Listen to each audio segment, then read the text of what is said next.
Online sa hotline. Online sa hotline. Joining us over the phone, the Risa Action Hotline program is Councilor Celia Flor. Councilor, how are you? Good morning. Yes, graduate action art, no? I am well. Medyo paus lang sa kaka-interview. Kagti ato ka man kagabi ito sa maskara. Kuan mo, pageant mo, Oh, gani. do imo gito malok nagdaog to? Kaalam siyang nagdaog, ma'am, bilib ko ka pa Yes, muni. yes. Ako hindi ginman kuya kuano, do hindi gin makuhilig sa mga beauty pageant. Pero the way nga mag-deliver sa sang answer na kagabi, bilib ko nami isagad siya. Yes, maayo gid siya. Siling ko gani, siling ko ba si Councilor? All of them, maayo. Mayo sila, oo. One gid, inang gani ka, iban, siyempre, ginan-review. So, nag-kuan sila sa ilang mga sabat, no? Pero, kung imo lang gid nga ano no in a para tan-aw ko in a normal setting maayo gid sila mga alam gid tanan. Gani, very good. So kay sila to Miss Cara Villarosa, no? Oo, So amo to. tanan gid sa iya total ang personality niya maayo kag ang iya panabat sakto gid kag she carried herself very well during the pageant. Na amo lang importante nga kung magdala na siya to represent Bacolod sa ulihiti, do hindi kita mahuya masling taga Bacolod na ya. Gani man. Pero diri kita ho sa nagakapaos ka nga balita kay Duterte ni damo ang nalipay actually kapon. Kapon pa lang after sa session may nanawag sa ako. Niya doon namin itong balita kag atong ordinance ni Councilor Celia that was approved by the SP yesterday. Tell us, ma'am, dumayo gini for the PWDs and seniors.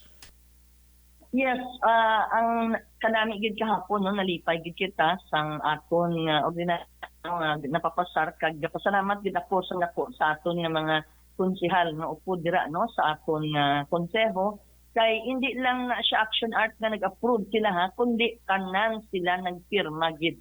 Wow, very good. Gid sang co-proponents sila tanan no main proponents naton ako si Councilor Simple Distrito, Councilor Ang kag ang co-proponents tanan gid nga konsehal no so nalipay gid ko kay taking libot gid na naton para nga magpirma gid sila kag para nga makasuporta sa aton nga ordinansa kay ipakita ta nga ang tanan ang konseho buo ang suporta sa aton nga mayor kag sa aton nga mga pumuluyo ilabi ng aton senior citizens kag PWD.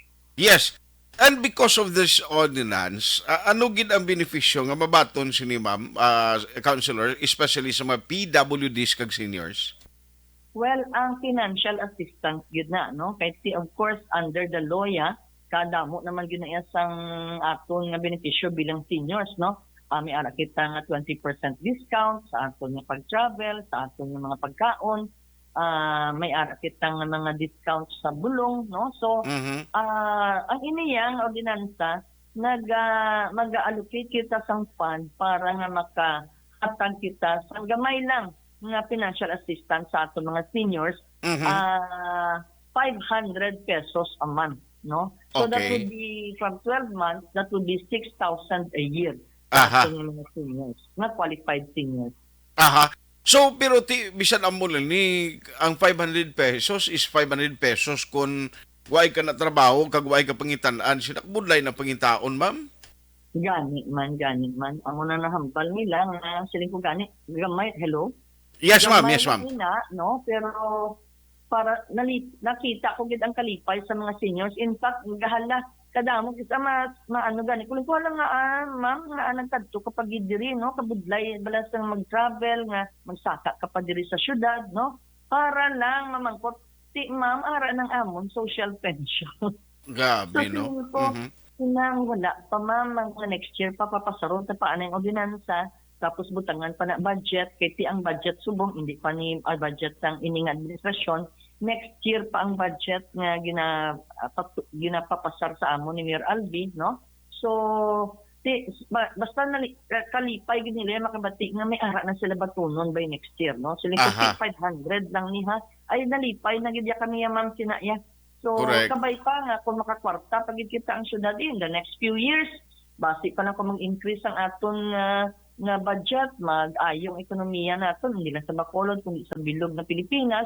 Magako ang aton nga era, then why not no padugangan igid ina naton. Para pa ko Gani, kag sigurado silingkot ti isa ini sa mga hindi malipatan sa mga pumuluyo gid sa imong ordinance nga ikaw ang nagpatigayon kay ti iniya bulig mo makabulig makabenepisyo ang mga seniors kag PWD counselor.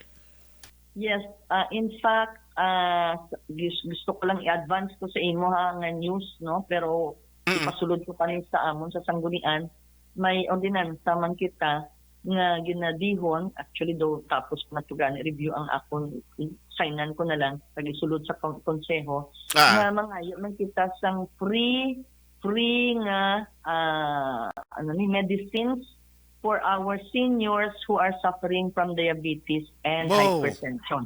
Wow, very Amo na good. ang aton nga isa man nga gusto idusok naton no sa konseho para kay kadamo sang aton seniors nga mga hypertensive no kag Correct.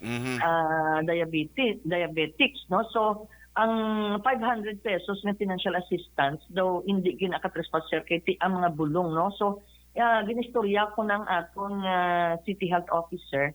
In fact, sila niya, ma'am, may ara kita sina. Saan ko amo gani. Pero gusto ko himo, no, dinansa. Kaysa subong, may ara ina nga naka-enroll nga, no? Kag wala mahibalaan sang kadamaan. Kag ang iban nga nakahibalo, magsulod gani sa barangay, mamangkot kung may bulong, termi lang siling out of stock. Correct. So, amo nang gusto ko man nga ihimuon, no? Kay para nga kung mapasar naman ang ordinansa, mga makitaliwat sang bulig sa suporta sa aton nga mga konsehal, kag matigayon ina, dako pagid na bulig sa aton nga seniors. Ilabi na ang aton mga pigado nga mga senior citizens. Nga Correct. may mga masakit. Aha, kag ti kon manginood dinan siya, at least kada tuig mapunduhan gid siya eh.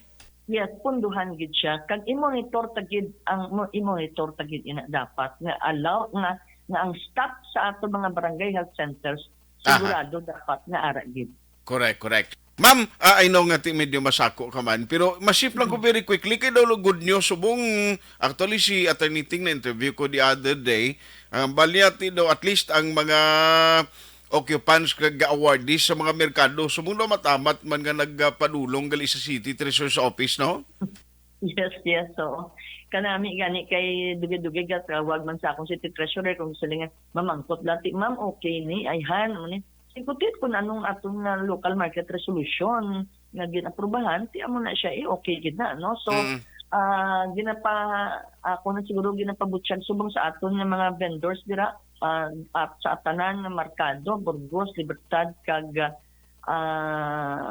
Central Market no nga amat-amata na gid ang ila fully pay ang ilang nga mga arrears no. Kayang-kaya na nila action art kay ginlantaw na namon ang average nga arrears ang aton nga mga owners kag occupants dira sa tatlo ka merkado hindi yan magsubra sa 50,000 or 60,000 mo. So Kagabay, kaya na nila i-full pay no, mag-compromise agreement sila until January 31, 2023. Yes. So lantaw namon in fact I think ang iban gani siguro do nag-full pay na galing wala ko pa na check subong kay na naluoy man ta sa aton dira nga collection no sa aton nga city treasurer kay kasako sang tanan.